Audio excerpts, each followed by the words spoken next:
दोस्त द्वारा दूसरे दोस्त को गोली मारने के मामले में आक्रोश देखने को मिल रहा है। उदयपुर में रविवार शाम खेत पर मोटर निकालने गए दो दोस्तों के बीच हुई फायरिंग में एक युवक की मौत के मामले में अब नया मोड़ आ गया है। मृतक के परिजनों ने आज मोर्चरी में विरोध प्रदर्शन कर इस घटना को सोची समझी साजिश बताया है। परिजनों का आरोप है कि आरोपी ने पूर्व योजना के तहत हत्या की और अब इसे हादसा बताकर बचने की कोशिश की जा रही है। घटना उदयपुर के प्रतापनगर थाना इलाके के ग्रामीण क्षेत्र देवारी की है, जहां रविवार शाम प्रताप सिंह देवड़ा के खेत पर दो दोस्त राजेंद्र सिंह और जिगर जोशी खेत पर मोटर निकालने गए थे। इसी दौरान हुई जिगर जोशी के हाथ से पिस्टल से गोली चल गई, जो कि प्रताप सिंह की कमर में लग गई और वह नीचे गिर गया। इस घटना में प्रताप सिंह की मौत हो गई। आज सुबह मृतक के परिजन उदयपुर मोर्चरी पहुंचे, जहां उन्होंने शव का पोस्टमार्टम कराने से इनकार कर दिया। मृतक के पिता उदय सिंह का कहना है कि ये किसी तरह की दुर्घटना नहीं बल्कि एक सोची समझी साजिश के तहत की गई हत्या है और कह रहे हैं कि अनजाने में गोली चल गई। ये बातें हमारे गले नहीं उतरती। कोई भी हथियार हो पहले चलाकर देखा जाता है, फिर बंदूक अनजाने में कैसे चल सकती है।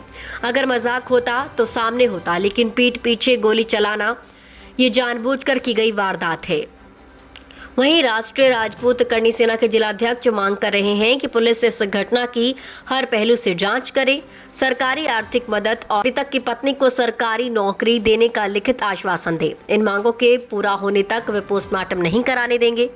इधर प्रशासन और परिवार के बीच बातचीत जारी है।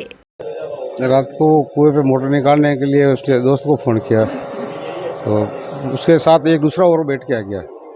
उसने कहा मेरे को मिलना उससे प्रताप सिंह से। फिर ये कुएं पे गए, कुएं पे कोई काम की हलचल नज़र नहीं आई। मैं गया देखा, सिर्फ वहाँ वो डिब्बा रखा और उसका एक छोटा बच्चा वो भी साथ में था।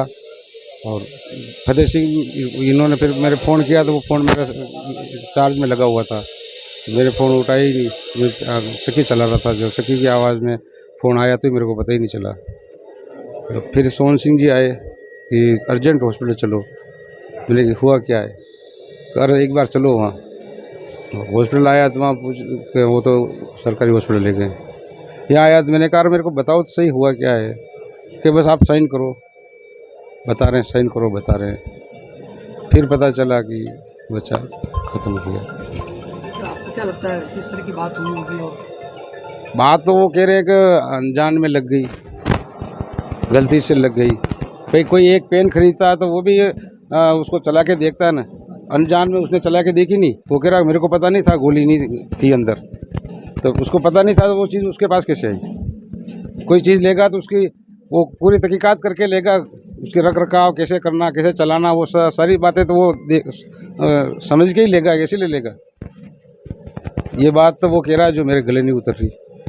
और मजाक की तो उसने उसके पीठ के पीछे क्यों की? अपन कोई बात करते तो आमने सामने करते हैं, मजाक करते तो आमने सामने करते हैं। उसके पीठ के पीछे से उसने क्यों गोली चलाई उसके? तो ये जानबूझ के किया है उन्होंने, सोची समझी साजिश से हुआ ये।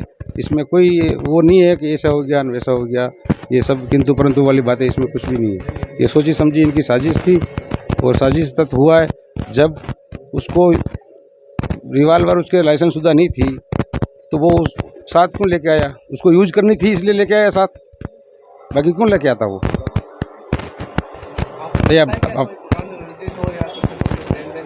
हो तो मेरे को तो कोई पता नहीं है। अब उसके कोई हो पुराना हो तो गांव में रहते हैं, छोटी मोटी बातें हर जगह होती तो मैं यार किसका नाम लूँ अब मैं? मगर हुआ साजिश से ये। क्या मांग कर रहे हैं? मैं तो ये चाह रहा हूँ कि उस बच्ची को कुछ सरकारी रोजगार मिले और उसको कड़ी से कड़ी कार्रवाई हो। हमें सच्चाई साबित होनी चाहिए, नहीं तो कल और होगा। पोस्टमार्टम करवाया है? पोस्टमार्टम जब तक हमें कोई ठोस आश्वासन नहीं मिलता लिखित में, तब तक हम पोस्टमार्टम कराने के तैयार नहीं है।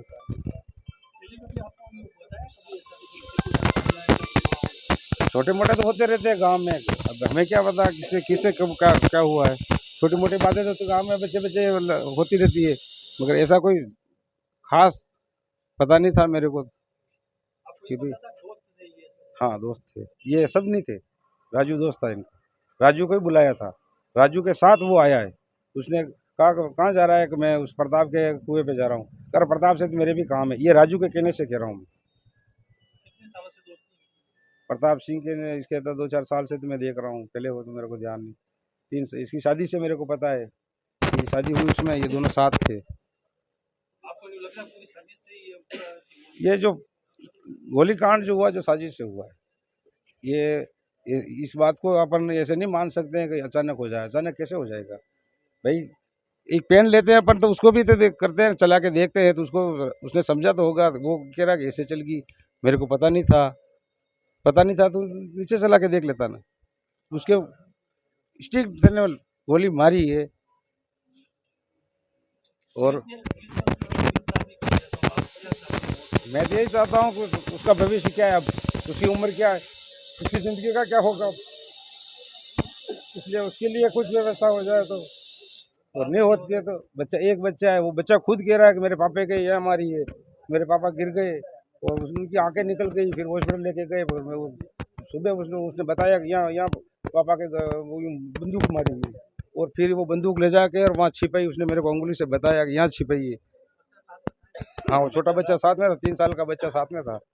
उसने कहा यहाँ गिरे पापा, गोली लगी, बंदूक मारी यूं हाथ से, उसने कहा यूं मारी ना, फिर वो यहाँ गिर गए, उनकी आंखें निकल गई बाहर। जो छोटा बच्चा जो कह रहा वो, और हम बाकी बड़े तो कोई थे नहीं साथ में, बाकी ये 3 ही जने थे।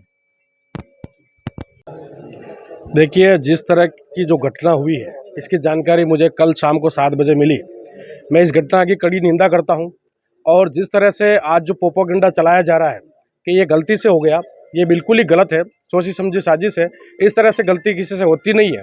और हम तो यही मांग करेंगे कि इस परिवार की आर्थिक स्थिति भी खराब है, और आज हमारे राजपूत समाज के अंदर ऐसी प्रथा भी नहीं किसी बेटी को वापस पुनः शादी करवा दे। तो मैं सरकार से मांग करना चाहूँगा कि उस आरोपी की जड़ों तक जाए और उसकी जांच की जाए और कठोर सजा मिले। साथ ही हम सरकार से और प्रशासन से हाथ जोड़ के इतना विनम्र निवेदन करते हैं कि एक संविदा में नौकरी दी जाए।